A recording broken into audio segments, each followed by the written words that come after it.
Okay, thank you for tuning in to our second episode of Valley Views Raw. We are here today with Mr. Brian Gullickson of the North 9 and Barmuda. How are you doing today, Brian? I'm doing well. I'm excited to be here on the Valley City State University campus. I'm excited to be in Valley City. I'm excited to be sitting here at the Chamber Guy, and I'm just excited to be part of the business community in Valley City. Yeah. Perfect. Yeah, we're happy to have him here. Brian is he's been a big help so far since he's had North 9. What about not even 2 months, a month and a half? The Valley City Town and Country Club and I, we came to an agreement just around Christmas time, and we took over the building February 17th. We weren't officially open really until like March 1, but we've been open 7 days a week now since basically March 1st, and we're excited. We've been very well received. We're in the process of cleaning up that old building up there and making it look special. But yeah, we've been here since March 1, basically. Awesome. And so when I spoke with you and Lori for the first time, just as the hat would indicate, Barmuda, I know it's like a coalition of bars. Do you want to tell us more about how that came to be and tell us more about it? Well, I have a good friend that lives in Bermuda, which is an island out off the coast of America in the middle of nowhere. But one night I woke up at 3 o'clock and I said, why don't we call these bars the Barmuda Triangle? And at the time we had three, and it formed a triangle. So what happens in the Barmuda Triangle stays in the Barmuda Triangle, kind of a spit-off of the Bermuda Triangle. And now the Barmuda family of bars is growing to 6 locations. We just announced today that we're taking over the Gwinner Springs Country Club Clubhouse June 15th. So we're excited to get into the community of Gwinner. Awesome. So this started initially when you got in. Did you start with one bar or a couple and then just start growing, or was it was Catherine. Okay. Catherine was the first one. December 2024, and December 2023, because we had Catherine for 2024. I can't even keep track of the years anymore. Times just seems to all kind of go together. But it was Catherine, and of course the Cheyenne River Valley, which Valley City sits in, gorgeous scenery and topography, and the river and the view through here. It was Catherine was the first one, and then we moved over to Enderlin, and then that's the Maple River Saloon and Eatery, which hence the Maple River flows through Enderlin. And then of course it was the Old 10 Saloon in Buffalo on the original Old 10 Highway in North Dakota. And the Maple River actually is just maybe a mile or two to the west of the Old 10 in rustic Buffalo, North Dakota. And actually, probably March of 2024, March, April, May, I actually was looking at Valley City as a community, because my roots actually go to Valley City. My roots in North Dakota start right here in Valley City. That was going to be the next question. Yeah. Where were you born and grow up at? And I was born in Iowa. Idiots out wandering about. The acronym for Iowa. Idiots out wandering about, but I can say that because I was born in Iowa. But no, all Iowa people are good people. Actually, I'll be in Iowa this weekend, actually. I had an aunt pass away, my mom's baby sister, so we're going to go down to Iowa this weekend. But we came to Valley City from Iowa. I was born in 67. We came to Valley City in 69, is what my mother told me. And actually, my dad actually walked the halls of Valley City State College, 69 through 72, 70, 73, 74 range. My dad actually took a job here at the college, late 60s, early 70s. Actually, it was, I may be wrong on this, but I think he was the first financial aid supervisor for financial aid for students here at the college. So he helped people go to school, basically. He helped people go to school. Yeah, I remember here in Valley City too, swimming at the pool. And I don't know if it was on the pool here at the campus or if it was a city pool somewhere downtown or wherever that would be at today. But I remember swimming with a python. Um, One of the instructors had a python, and they brought it to the public pool, and I was swimming with the python here in Valley City. So Did you have it like on your person or like just in I'd the have water to next call to my you? mom and ask her for guidance on that because I was just a little tyke and I don't remember the details. But Gotcha. they have pictures of me in Valley City here with the python. Um, I probably need to look at those pictures closer. I can't answer the exact question how the python was, but it was funnier than hell. It was fun. It was cool. It was awesome. Oh, I bet. Swim with snakes. That's something I haven't tried before. But, you know, I not don't think I willingly. would do it today, but I don't was know. just a little kid then, so I didn't know any better. That's fair. That's a good point. Yeah. Well, all right. So let me circling back again to the bar situation now. Having owned a number of bars, successful bars too, having experienced some events we've held. By the way, again, we still want to thank you for your generosity with that brainstorming session. You donated that whole space for us with the promise of no income, and we're as a community, a lot of us are very grateful. So thank you.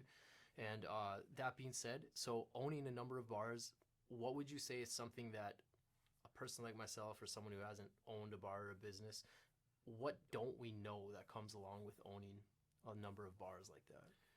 Well, I'm not, anybody that owns a brick and mortar business, whether you own and operate out of your house or you own and operate on Central Avenue in town here, I mean, owning a business comes with a lot of fun times, and it comes with a lot of headaches too. Managing inventory flow, managing people, right? We are a byproduct of a bar or restaurant is people, not just the people that work in that space and place, but the byproduct of that brick and mortar is our actual product, which is the consumer, the customer. Without any of those wonderful people that's come into those spaces and places, we can't be in business. Whether you're selling shoes or you're selling rain jackets on a rainy day or umbrellas or you're selling pharmaceuticals, at a pharmacy, or you're selling bananas down at the local grocery store.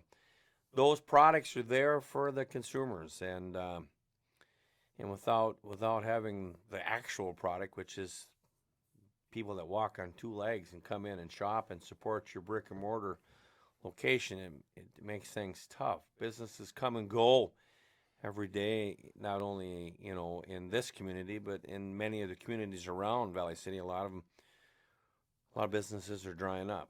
People are going to where there's more people, and it's tough for these small towns. And people need to think twice about where they go spend their money. They should try to spend it locally, first and foremost. And if you can't spend your dollar here locally, then try to support a neighboring community that may have that product or good or services for you. It's important to keep money local. It's never been more so important today in the world we live in. Yes, I agree, and that's something growing up in a small town I've heard back then too, and it's a great goal to work at. I don't know the answers to it. Working for the chamber, it's something we try to try our best to encourage. Yeah, we joined the Chamber of Commerce.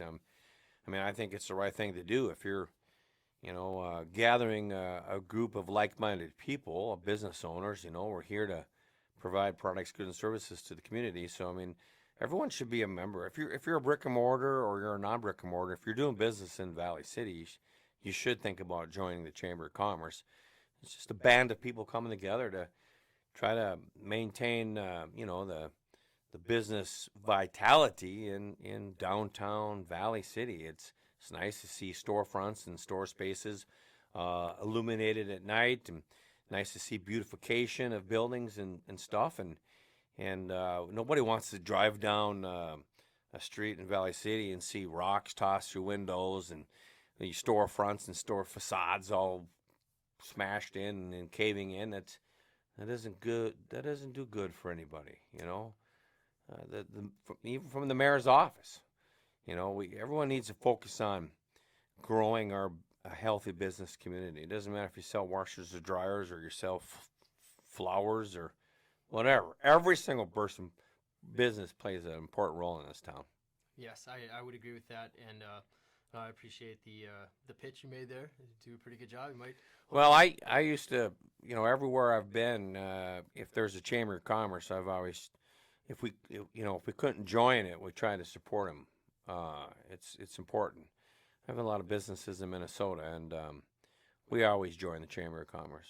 It just makes good business sense to band together as business people to help try to do more for our community. Yeah, absolutely. I would agree with that. And one thing I think too, um, with your business acumen and just watching how you've, at least your local establishment here, I just get this feeling that you know how to have fun. You know how to, and I think that's why your place is doing well. People feel that.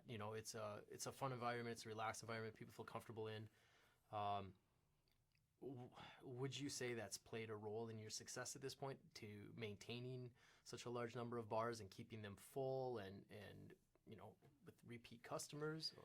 Well, we all know that living in Valley City is about, I don't know, 6,000 plus, maybe 7,000 people. But you go look at Catherine at 30, and you look at Enderlin at 800, and you look at Gwinner at a couple thousand. Buffalo is 150 people.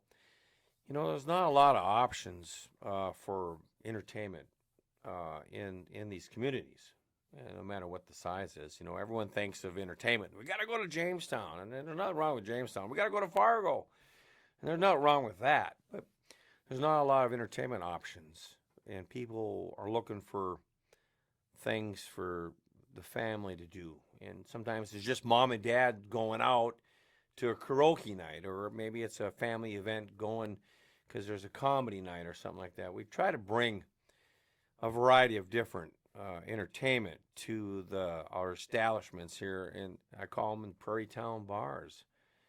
There's not a lot of entertainment options. Now the small hometown movie theaters aren't there anymore, and it's people. Well, gas is expensive. And you drive to Fargo and back. I mean, you're going to burn up a tank of gas, and then some maybe, and food prices in Fargo are spendier. Beer prices are spendier. Yeah, you're gonna put miles on the oil change. You're gonna add wear and tear to the tires and take time out of your day for travel. I understand. I mean, and sometimes, unfortunately, too, I get it. Sometimes there's just things that a certain store and a community doesn't carry. For me, my biggest one is I'll get protein powder out of Walmart. I'd gladly buy it here. So I know it has to happen to an extent. But I really like what you're saying, and Mayor Dave, when he was in here before, just to hammer home that message of, if we don't support our local community, eventually there will be less places around to support and less people. And I wouldn't like to think anyone here wants to see that. Yeah. People are moving to Valley City. People are moving to these small towns, but there's more people leaving than there's more people coming. It's a little, we need to keep our folks here and help grow our communities. Even the small towns around Valley, those small towns around Valley City kind of look at Valley as like a big brother or a big sister, people down in Catherine or Litchfield or wherever, or Marion, they come to the Valley to hope find their goods and services. Yep. And if they can't find it here, then they go to the next bigger egg, right? The next bigger town, and there's Fargo Moorhead or Jamestown, or some people will go to Bismarck. And it's just, we got to try to do what we can do to help the local businesses thrive and grow. Essentially, you could say help each other, because those are the people who are living in these communities, and people have kids going to school with their kids or did. And yeah, it's the more I get to go out and talk to business owners too. There's some of them are 3 generations. Yeah. There's so much involved in there, and the things you hear, it just goes to show you it's not really a business. It's people, it's families, and legacy.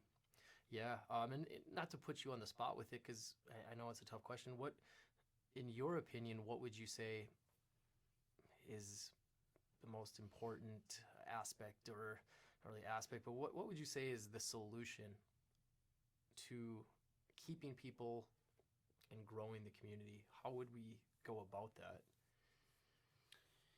Yeah, it's a great question. When you live in a town like Valley City, and kind of sometimes you take that for granted. there's not a lot of hustle and bustle, right? It's not like the Fargo traffic at 5 o'clock, right, or Moorhead traffic at 5. But sometimes we take for granted where actually we live or where we do business at. And if we look at what's here and we look at what Valley City has to offer, a great school system. We don't have classrooms where they're just jammed full like Fargo, Moorhead, West Fargo, and they're running out of space every day in those communities. But it's a slower paced environment here. A lot of people are looking for that type of place to come. Even people that want to start a business are looking for smaller communities like this to start something. It's hard in a bigger market because you're just a number. Because there's a lot of businesses and there's a lot of competition. And so when I looked at Valley City, I saw that there's a great, there's still a thriving business community, but yet it's kind of maybe stagnant a bit. And I know that I've talked to some business owners in the area, and they want to see more people shop local, stay local, and they want to be able to bring in more products and more goods and services to kind of keep people local more so than driving off to some other community. But it's just most of these towns where they're at today and the businesses are at today, it's a struggle. It's a chicken and an egg, did you go out and spend $10,000 more on a certain shoe or a certain jacket or coat or maybe a whole different product base at your local grocery store? And then the manager or the owner looks at that and they got to make some hard decisions. And it's a slippery slope. It is. It's tough. There's no easy answer. There's no one answer, one solution. And we're competing nowadays too. I think online shopping in some areas has increased too. So, but it's not impossible. I feel like it can be done. Yes, absolutely. I mean, look at Castleton. Castleton is pretty. It's a smaller community than Valley City, but there seems to be a pretty good, strong bond of business owners together in Castleton. That's grown over years. So is Mapleton. But, we have an aging population in Valley City, too, more so than the younger folks. Obviously, the younger folks are here at the college system, the university system, but our demographics in Valley City are a little bit more skewed to the elderly population.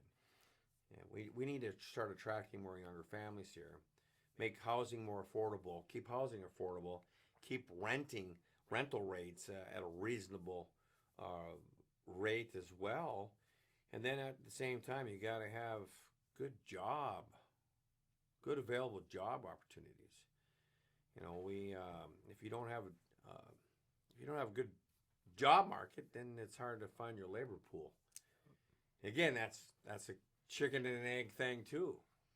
It's we try to hire all of our people at all of our bars from the local communities.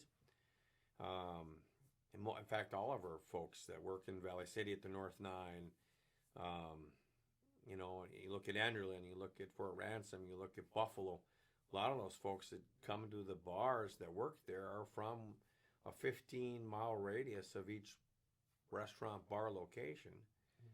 It's good to employ people locally. It's good to, I take pride in that, to provide opportunities for people and families. We try to provide as many jobs in each of the locations as possible. And we're open 7 days a week. A lot of bar restaurants aren't open 7 days a week, and that's a lot of manpower hour. And again, that's just helping people put food on their table. Yeah. By providing employment opportunities 7 days a week. And we want to be open for the community. So it's there's a juggling act there with manpower hours, and you got wages, and if there's people aren't coming into the bars or restaurants, then you may have to make adjustments. It's a tough business because it is a tough deal. It's a and especially and you're involved in the food aspect. You're not just a bar. You're a bar and restaurant. Yeah. And it is. It's a very tough business to be in. But you guys are doing it right, so that makes a difference. We're trying. Every day we try. Every day we try to do our best. We're going to fail. We're going to falter. We're going to make mistakes because we're human. Yeah. But we'll own up to it. When the food comes late or the food wasn't cooked right. I mean, it's just we're all people. We're all human, and we're gonna fall on our nose and scrape our knee now and then. But we'll fess up to it. We'll make it right. So. That's the impression I've always had. You guys always put a lot of pride in the customer service, and I think that shows. You can't really fake that. I know we have. Let's see. I know we have a limited time with you. You're a busy man, with a lot of endeavors pulling him in direction. So I'm trying to kind of cram this in, but yeah. We'll switch off the topic for a second. We'll get to the hard questions. Yeah. We'll get to the big questions. Uh-oh. The real reason you're here. I'm nervous now. Me too. No, just kidding. So this seems to be a pretty popular question that goes around on podcasts, and I wasn't going to ask the mayor this because, not that I think any less of you. All right, let's get down to it. I was having this talk earlier today with the business owner, and we're going to involve you now. The aliens, the UFOs, what do you think? Are they out there? Aliens, UFOs? Yeah, I would have to say I believe they exist. I used to live in Nevada.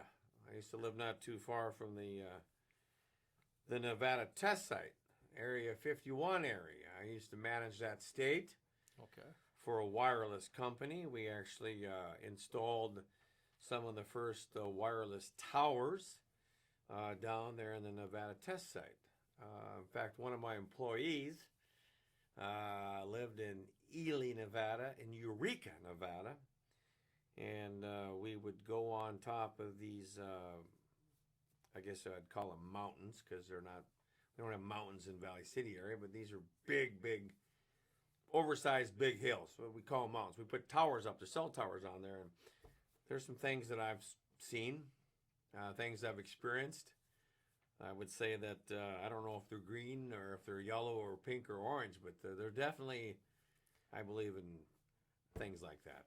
I lived in Nevada for 3 years, and I lived in Elko. Yeah, I was in Henderson. Or Henderson. And I saw, when I'd be driving, my place was out by Lake Mead, and I seen them too. In the sky. I don't know.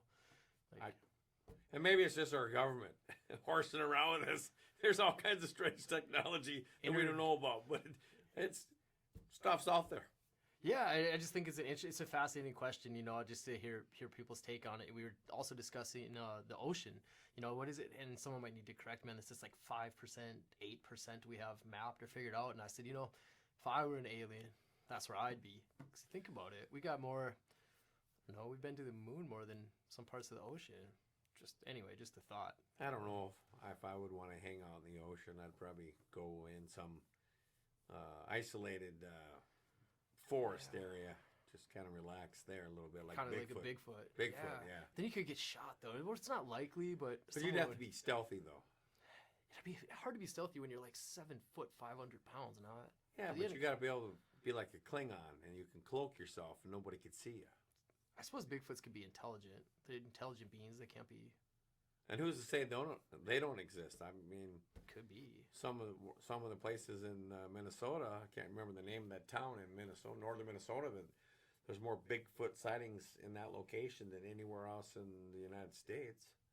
Can't remember the name of that. Reamer, Minnesota. I think it's Reamer, Minnesota. In fact, my wife is from that area. But more Bigfoot sightings are around that area than any other location in America, is what I've been told. I never Googled that to check that, though. That's fair. I just can't believe no one's got one yet. You know what I mean? Someone. You'd think someone would have to at least get a good quality picture of one yet, or be out. Yeah, it would be fascinating. I've seen a video. Can't confirm its authenticity. It looked pretty real. Someone allegedly, pretty kind of, the qualities, whatnot. But the story goes it was from a cartel in Mexico, and they got a chupacabra on the side. They showed it, and I'm like, okay, well, you can't confirm the validity of it, but some of these what would you call them? Cryptids, creatures that you'd think of. They find new species every day you hear in the rainforest, so there can be a Bigfoot, I'd say. There could be a lot of different things. We just don't know. You don't know what you don't know. That's good. You don't know what you don't know. I like that. I like those topics. They get a guy thinking, there's probably there's going to be someone watching and say, like, this is what we're doing with our time. We're bringing in these business owners and asking them about Bigfoot. I would say, yes. Well, it's good to get input. I think about this stuff when I'm driving around the prairie towns of North Dakota. I think about a lot of stuff when I go from bar to bar. I think about what we can bring for entertainment. I think what the community needs. Just driving over here today, I thought about maybe there's a group of people in town that don't have enough food to eat, or maybe they're limited on a budget, and maybe they're in a nursing home, or maybe they're in some type of home like that. I was just going to call my manager and figure out how we could help folks like that at the North 9. Think about all kinds of stuff. I want to try to help the communities as much as possible. It's not about just making a buck. It's providing a great place for families and friends to come together and form a community within a community and reminisce about old memories and think about tomorrow and what we can do tomorrow. And I love listening to people visit over lunch or dinner, and that's kind of cool. That, you know, a few years ago we couldn't get together as a community, right? It was the people were chasing unicorns here a few years back, and we won't talk about the C word, but anyway, you know, I love when people congregate and they form relationships and they rekindle old relationships and new relationships. That's what makes our community stronger. That will impact business communities as well. I agree. For me, I'd say the relationships are the backbone, because going back to what you said earlier, we could have all sorts of new structures and, you know, fancy places to go, but if you wouldn't get people to go there, or people wouldn't go there and socialize, it really doesn't matter then. Correct. I also like what you're saying too, as far as helping people. I know no one goes into business to lose money. I understand people have to make, but I like how your primary motivation isn't just profits, how it's also to provide these settings for people, just like you've done with us. And you know, I know what you mean. It feels good. You're okay. You're not stressing about finances. I get that, but at the same time, you're walking in and you're seeing these places as lively, and you're watching different generations of people, because there's all types I see in there. There's all types of people. I mean, every age group is inside the North 9. Hell, every age group's in all the different, not just my bars on the prairie, but on the other bars out there on the prairie. You know, when you look at these small towns, you know, you got a church left in a lot of them, and then you got a bar left in a lot of them. And I don't know, you know, they're both play important roles, but when the bar goes, you know, it seems to kind of impact the church, or when the church goes, it kind of impacts the bar. You go to a lot of these small prairie towns in North Dakota, and neither one of them are there anymore, a church or a bar. And then, of course, that's a place to congregate, the church and the bar. So now where do you congregate? And then the communities break down, and then just nothing good happens. It's very true. And another thing I'm thinking of too is, like, you take Catherine or Ellendale, in some of these buildings, there's a lot of history in there. So to some people, that's where their grandparents had congregated, or that's where they remember congregating for 40, 50 years with people who maybe aren't even with us. So you're also, you know, you're holding a lot of history in your hands too. Well, just like the building that we're sitting in right now here at the Valley City State University, the last time I walked in the McFarland Hall was when my dad worked here, and I didn't realize this was 1903, this building. That's 122 years old or whatever, right? That's really cool. You can just feel the old bones here. Mm-hmm. And you think of Catherine, North Dakota, you know, 1901. In fact, coming up here June 6th and June 7th will be the 125th anniversary of Catherine, North Dakota. And a lot of people in Valley City in the area drive down the Catherine Road. I think they call that the Scenic Byway. And it's beautiful, especially this time of year now with everything's all greened up. People love to get in there and just go for a joyride on two wheels or kayak down the river, down the Cheyenne River. But, you know, there's a lot of history in this valley. And that's cool in itself. But yeah, Catherine's going to celebrate 125 years here, June 6th and June 7th. and it's going to be the all-school reunion for Catherine. So anyone that ever graduated from Catherine, North Dakota, I'm hoping that they come out for the all-school reunion on Friday night and Saturday. And we're going to have we're going to have 2 street dances. Friday night, June 6th, we're going to have a big street dance. I'm bringing in a hardwood floor. We're going to stage it right out in front of the bar in Catherine, right in the Catherine Hills, right below Mount Catherine. And people are going to be able to dance underneath the stars on June 6th, Friday night. That's cool. And then we're going to have another live band on Saturday night for kind of the end of the Catherine celebration. But all day Saturday, we got a barbecue rib cook-off. We've got live music most of the day. We've got bouncy toys for the kids to play in. All kinds of stuff for the all-school reunion. We got the Catherine parade will start at 11 o'clock. We got a car show that day as well. So a lot of great things are going to happen in Catherine, North Dakota. Catherine and Valley City have a lot of connections together. A lot of people from this town go down to the Cheyenne Saloon, and Yeah. I've met a lot of people from Valley City that come down to Catherine. And that's why it got me thinking about this city. It got me thinking about Valley. And so I drove around the streets of Valley City, and I looked at homes, and I looked at the streets, and I looked at the businesses, and I looked at places. And I said, Valley would be a great place to start a business. And so here we are today. I like it. Well, I mean, I can speak for a lot of people and say, we're glad you did. I'm looking forward to even seeing the progress, because I know every time I go into North 9, I haven't been to your other locations yet, but I might have to. That Catherine, that's going to be a week before our community days. So, hopefully people don't party themselves out for the week. But, yeah. The old saying, everyone knows what a harbor is, and usually in a harbor, you've got high tide and you've got low tide, right? And maybe a lot of people base the tides based upon the moon, right? And who knows what's going on with that. But my philosophy on business is this. I want every business owner in this town to be successful. I want to bring business to Valley City to help the other businesses be successful too. So when the water comes in the harbor, when high tide comes in, all the boats should go up. All the vessels should rise. And so my philosophy is, if we can bring in good entertainment, and we can bring in good food, and we can maintain some normal pricing, not some New York or Minneapolis, Denver pricing structure for a steak or for a burger, but pricing that the local market will support. But if we can bring people to Valley, that will in turn hopefully help the other business owners in town too. So a rising tide will raise all ships. I want all the bar. I don't look at any of the bars in this town as competitors. I want all the bar owners to do well. There's more than a few bars in Valley City. And a lot of the towns I'm in, there's only one bar, which is mine.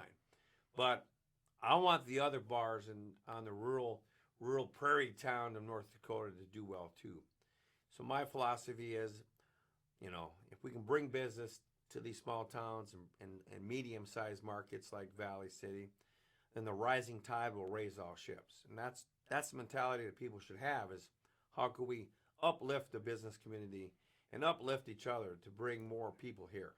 No, that's a great mentality. I think for everything in life is just raise people up. You want to see other people do well, because what's the alternative to that?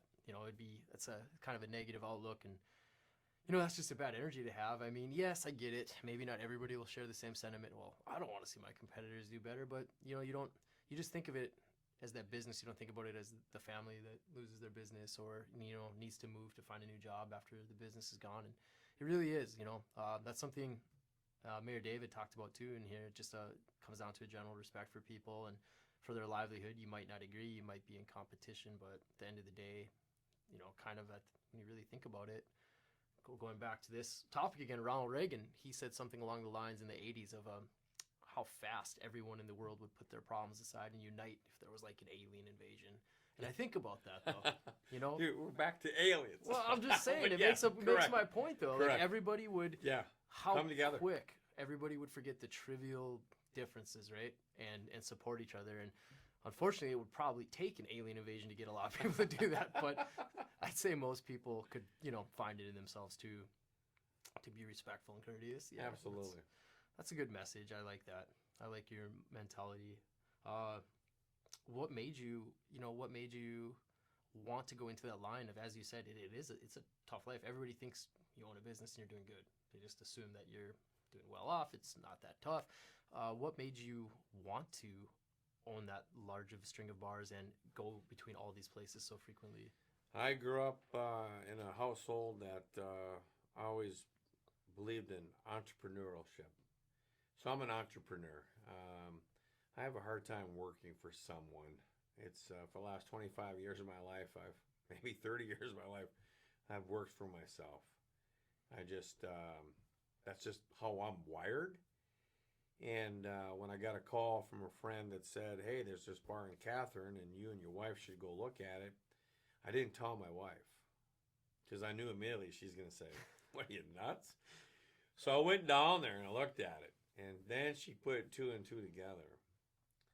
And to see warm faces and people to come together in the community and have fun and then bring entertainment there, that kind of got the entrepreneurial bug reignited in my blood.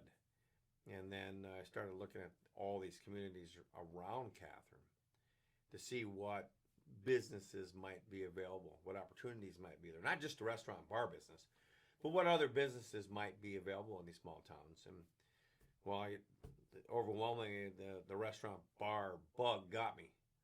And it's because the people are cool. I've met a lot of cool people. Met a lot of awesome people. Yeah. And, I was just walking down the halls. Before we started this podcast thing, I was walking down to find the men's restroom to, do my business. And three of the people down there in the hallway were just in the bar in Enderlin on Friday night. We had an up-and-coming, he's going to get a $10 fine for his phone ringing. It's an alarm I set for his time, but that's fine. No, fine. But there were three people down there in the hall, in this building, in the McFarland Hall here. And I turned and I said, hey, how are you? And they said, hey, good.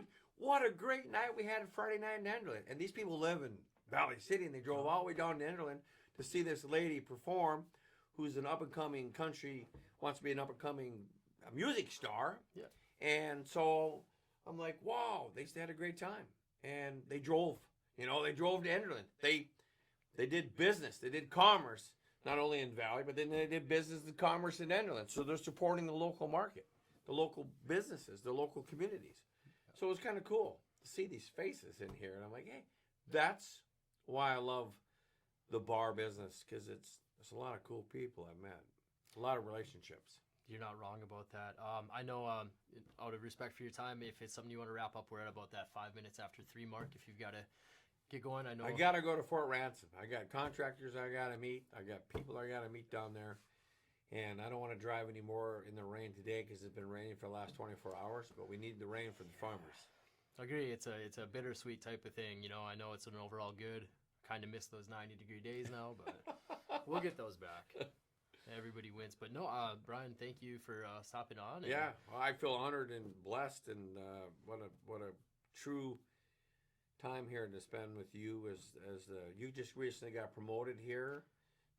I started it in February, so you could call it a promotion. I thought I saw something on Facebook that you got an award, or you got bumped up, or a new title or something. Or I don't know if that was me, okay, but right. It could be. But if anybody wants to give me one, I would take it. So we'll see. I'm gonna go get a pink star and give it to you. Hey, that's better than not having a green pink star. stars for the aliens.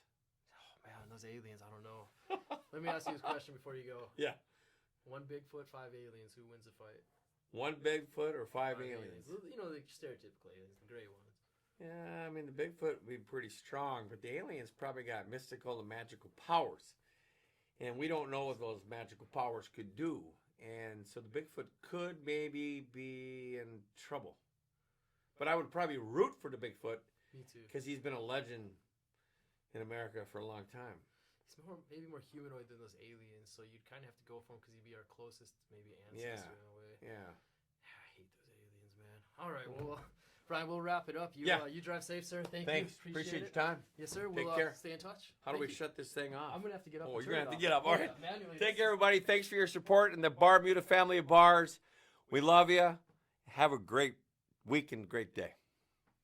See you later. My phone was going.